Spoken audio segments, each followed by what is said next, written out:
Hello guys, അപ്പം ഒരു വെയിലത്ത് നല്ല അടിപൊളി ഒരു മഴ പെയ്തിരിക്കുകയാണ്. മഴ കണ്ടതോടെ തന്നെ ഇസു ആലിയും ഇറങ്ങി വെളിയിലോട്ട് ഓടി. അപ്പോൾ നമ്മൾ പിടിച്ച് വാതൊക്കെ ഇരുത്തിട്ടുണ്ട്. നമ്മുടെ ഏതൂട്ടൻ മഴ കാണാനുള്ള പുറപ്പാടിലാണ്. 7 മാസത്തിൽ എങ്ങനെ 7 പാക്ക് വയറ്റത്തുണ്ടാക്കാമെന്നുള്ള ശ്രമത്തിലാണ് ഏതൂട്ടൻ. നിരങ്ങി പോകുന്നത് ഇസുവിൻ്റെ ആലിയുടെ അടുത്തോട്ട് തന്നെയാണ്. ഇസു അലിയും മഴയൊക്കെ കണ്ട് നേരത്തെ വഴക്ക് പറഞ്ഞിരുന്നുകൊണ്ട് ഇപ്പോൾ അകത്ത് കയറി മര്യാദയ്ക്ക് ഇരിപ്പുണ്ട്. ഞാൻ മാത്സ് പഠിപ്പിച്ച് കുറച്ച് പിള്ളേരെ വഷളായിക്കൊണ്ടിരിക്കുന്നു, നല്ലതായി പഠിപ്പിച്ചുകൊണ്ടിരിക്കുന്നു. ഏതു ആലിനെയും 2 പേര്, ഇസുവിനെ ആലിനെയും എല്ലാത്തിനെയും കഥ ഇട്ട് നമ്മൾ കഥ അടച്ചിട്ടുണ്ട്, നമ്മുടെ മിച്ചു അമ്മ. എന്നാൽ പിന്നെ കുറച്ച് മ്യൂസിക് മഴയുടെ കേൾക്കാമെന്ന് കരുതി ഏതുടനെ എഴഞ്ഞെഴഞ്ഞ് കഥ തുറന്നു കൊടുക്കാൻ പോകുന്നുണ്ട്.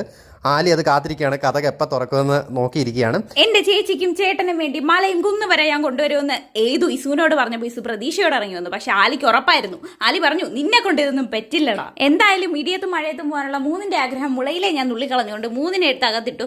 അമ്മയാണോ അമ്മേ എന്ന് ചോദിച്ചുകൊണ്ട് 3 എൻ്റെ പിറകെ ഇങ്ങനെ നടക്കുന്നുണ്ടായിരുന്നു. എന്തായാലും ഇതൊന്നും എനിക്കൊരു പ്രശ്നമില്ല എന്ന് പറഞ്ഞ് സൂര്യയുടെ അവിടെ നിന്ന് കൃത്യമായിട്ട് ക്ലാസ് എടുക്കുന്നുണ്ടായിരുന്നു.